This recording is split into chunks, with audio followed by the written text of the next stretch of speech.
and he was giving me, you know, a fantastic ride. I'm glad on that in that instance that the FEI rules were one fall and you're out.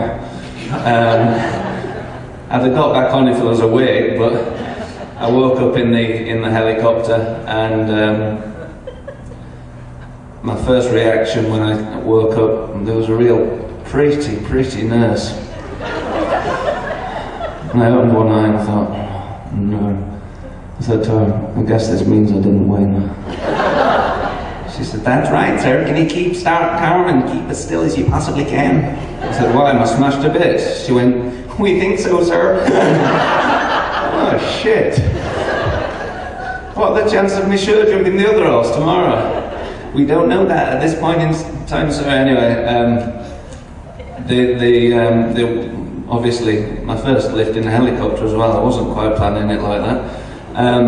Landed at Kentucky Hospital, and wheeled me in there, and I was in there for a few hours, and then they said, oh, there's a couple of friends waiting for you in the waiting room. I said, friends? I'm in America, I don't have any friends. I knew it was Yogi, and an American admirer, and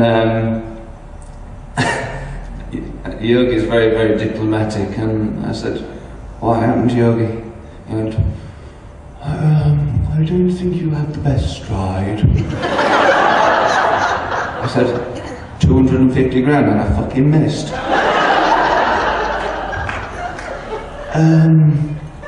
We'll look at the video afterwards. Anyway, as it happened, the waiting room was so busy. There'd been horrendous car crashes and all sorts, and because I wasn't going to die, it was sort of shove him over there and keep him quiet. So every time the nurses came past, they gave me a little bit more juice, and I was slowly starting to float off this bed. And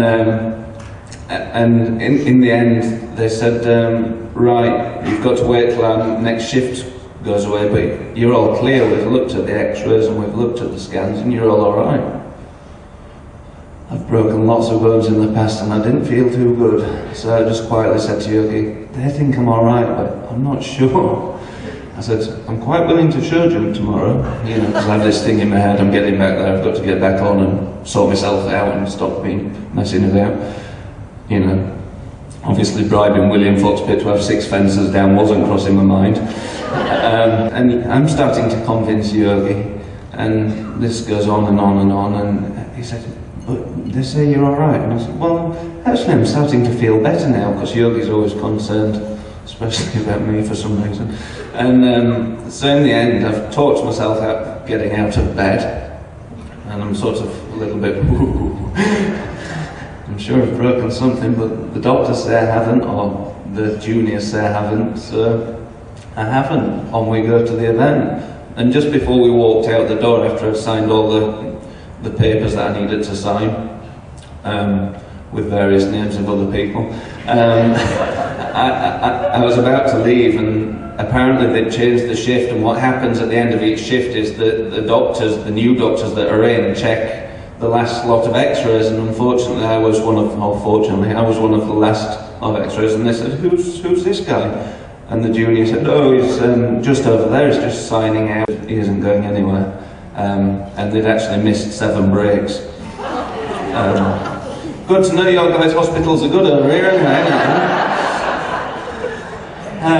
So the unfortunate thing was that I had to stay there that night, and my vet, who again had thankfully flown out, picked me up the next morning, and he'd not seen me since the fall, and we're very good friends.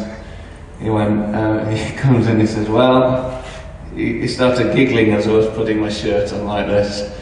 He said, you aren't going to win anyway. I said, no. He said, yeah, but you know, you've got to think, if you're not going to win, you might as well do something spectacular. I said, yeah, I wasn't planning on that.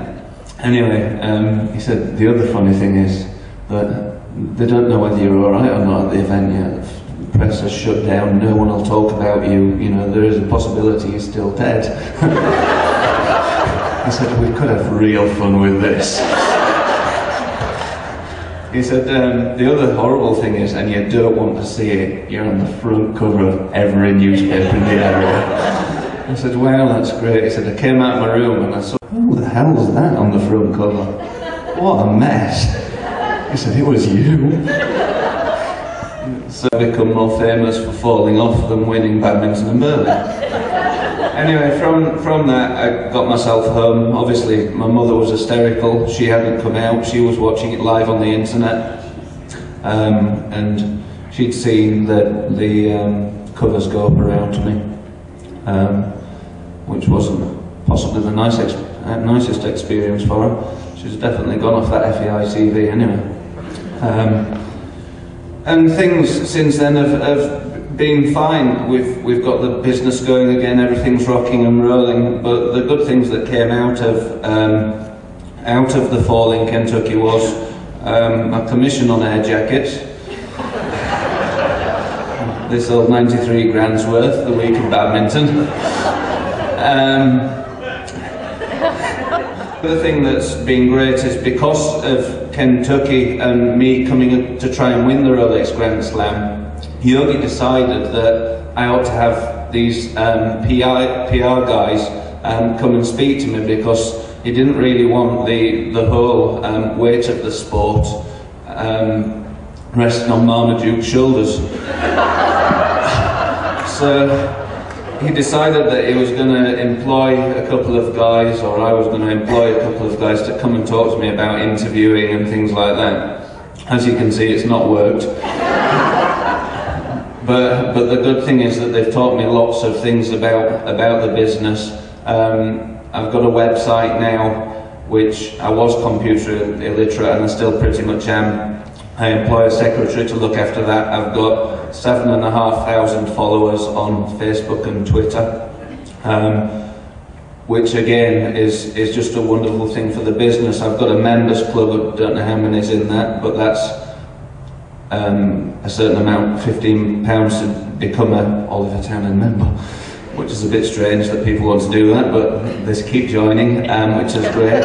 And I'm trying to move away from riding those 50 horses. I'm still stuck on it at the minute, but my eventual plan is to ride less and less horses and try and do more of the things that hopefully have longevity. I was always a real big fan of Mark Todd, and when his career finished and the Mark Todd range came out, I just thought, what a wonderful thing. But I think that a big part of Mark coming back was obviously he got bored in New Zealand, but at the same time, when he came to badminton one year, after his career had ended, I think it was the 6th or 7th year after his career had ended, a lady said to him, one of her young children, do you know who this man is? His name's Mark Todd. And the lad said, yes, the lad that sews the rugs together.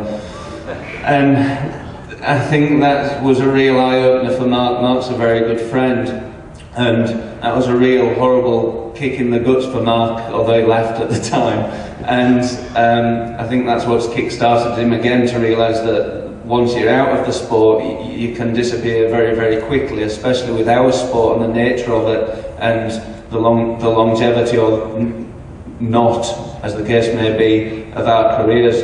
So I really want to try and get a business that succeeds and actually holds itself, so that when I do retire I don't have to be, if I choose to teach, that would be wonderful, but I don't want to have to teach or have to do a clinic or have to do whatever to survive at the end of my career. So what we're doing at the minute is we've got a clothing range coming out next year.